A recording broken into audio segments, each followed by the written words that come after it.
Paul, was that a frustrating afternoon for you?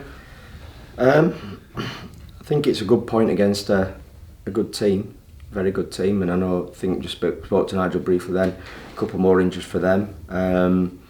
Still a very good team. As I've said, I haven't seen everybody, but I've seen quite a few teams already, and for me they are, right up there. Just the overriding thing is disappointment in terms of the goal that we get away. Now I know they've hit the woodwork, I think twice. I think it looked like the header did certainly second half, and obviously the one in the first. But for all of that, we get done with, a sort of really poor goal on our side. One straight ball, and that's the frustration. I think it holds up on the pitch rather than skidding through, and Jake ends up in no man's land, obviously. But we've got to deal with it, and happened a few too many times. Wasn't happy with that. The lads dug in certainly. We had some moments, but after a really good start, I think the way we set up initially, there were always going to be some situations where we would cause them problems and vice versa, and I think that's how it was sort of playing out. But after a while I felt they just settled a bit more and we had to change it, and again I had to change it probably more than I would like, but whether it helps us get a point or not, I guess we'll never know. But that's obviously was the intention of not just getting a point, but trying to get more threat, more pressure, and just make people's jobs a little bit easier. Started really well, and Abirisa got his goal, as he showed on Tuesday night. If you give him the space to shoot, he's going to come out with a spectacular, and again he's done that today. I said that when I signed him, as in he's got that in him. That's arguably as good as I've seen though. I think he scored one for against Port Vale, that he had a run and hit one, but a fantastic strike because it kind of go like almost the side he was on as well, so it's not like he's bent it away from the keeper. Like I said, a great start for us and good for him in terms of his confidence and building, hopefully move forward.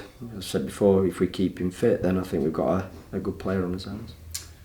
And then they made the changes at half time. Ollie Clark comes on and Rhys Oates, and there were warning signs, as you said before. There were warning signs before. They had the one-on-one, which they missed and hit the woodwork, and the signs were there that they were piling the pressure on, and it was a different team almost, wasn't it, from the first? I'm not sure in truth, as in I thought they were playing well anyway, but the changes, the lads come on, but there were a couple of things we did, like we can see the sort of when Keeler Dunn goes through, for example, you can see it coming. If Danny makes that decision, he's got to head the ball. But behind that, we're not organised properly, and that's a frustration in terms of the players being out there. You can't make every single decision for them. They're, like I said before, they're trying to give everything, but I'm just asked there that we've got to become brighter on the pitch. I feel that we can set them up in certain scenarios, situations, but in the to and fro of a game, it's not American football where we can stop and say, right, this is what's happening, we want you here. We can't pause it on a TV or anything like that. So we just got to be brighter in situations. We kind of lost a bit of discipline, I think, and know-how. But kind of weathered that and then had to come into it ourselves a little bit. I think there was the one when Gav went through. I'm not so sure if it was, but Gav certainly got to the ball first, and then it seemed strange for him to, if it is, take that decision to fall to the floor. So I'm not sure on that. But in the end, as I said, good to keep the unbeaten home record today, 3 games. Conceded his first goal, unfortunately, but I think in the grand scheme of it, it is a decent point for us. Would you have taken 4 points from these 2 home games, do you think? I think when you look at the quality of the opposition and so on, and I guess going into the Salford game certainly, having not won a game, then probably yes. As I said, it's I'm focusing on my team and what I want from them and where I think we can potentially get to. I think it will take some time, don't get me wrong, but I'm obviously wanting more, but at the same time you have to give credit, like I said, to Mansfield. They'd probably drawn, the first game they had 10 men, drew at Donny the other night, but in reality of being the best team. So the improvement from the cup game was there to see, certainly. It was a hot day, some tired legs, I think, tired minds as well, which again, when it's that, got to try and use a bit of experience, a bit of know-how. So yeah, it was a tough game. There's no doubt about that. But I'm glad that we've got something from it. Certainly a week ago, after the loss at Notts County, I think spirits have been raised by these two performances as well. They have, but the players might not think that after just been chatting with them. Because emotions are high. I'm kind of agitated with kind of what some of the things I was seeing. But as I said, settle down and take the point, move forwards, try and get better. But the effort was there, but I just wanted to be bright, everyone to be brighter, or a lot of players to be bright in certain situations. But yeah, I think overall we've come up against some of the teams that are expected to be up there. So Notts County have won today again.